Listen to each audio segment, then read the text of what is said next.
Hello friends, मैं doctor चंचल गेरा हूँ, रिमेटोलॉजिस्ट, एसपीएस हॉस्पिटल लुधियाना से।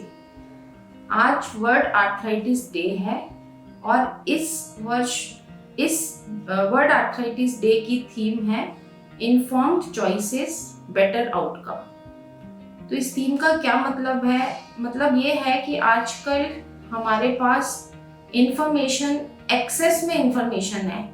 आप नेट खोलिए, आपको हजारों आर्टिकल एक एक टॉपिक पर मिल जाएंगे। ये एक्सेस ऑफ इंफॉर्मेशन भी हमारे लिए खतरनाक है, क्योंकि हम ये नहीं कह सकते कि जो भी इंफॉर्मेशन हमें मिल रही है वो सही है या गलत है।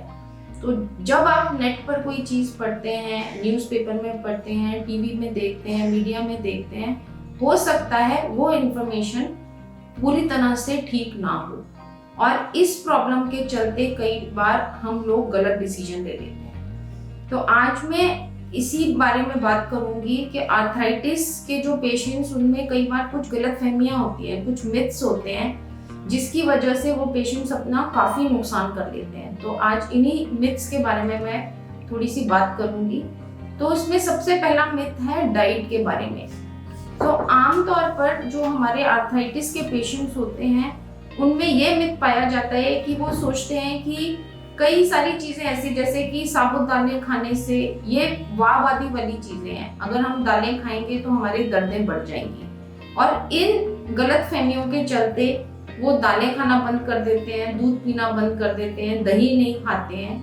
और इस सब की वजह से उनका क्या नुकसान होता है, उनकी बॉडी में प्रोटीन की बहुत कमी हो जाती है। प्रोटीन एक हमारे शरीर का एक बहुत अहम हिस्सा है। स्पेशली अगर मैं बोलूँ हमारी बोन्स के लिए, हमारी मसल्स की हेल्थ के लिए प्रोटीन एक मस्ट कंपोनेंट है।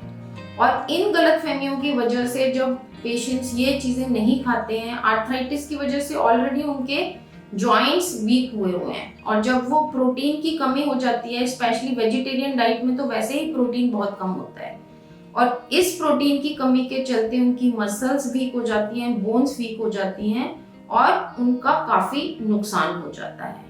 तो ये है मिथ डाइट के बारे में। तो आर्थराइटिस के पेशेंट्स को भरपूर मात्रा में प्रोटीन लेना चाहिए, जिससे उनकी मसल्स और बोन्स हेल्दी रहें और उनकी बीमारी का असर उनकी बॉडी पे कम रहे।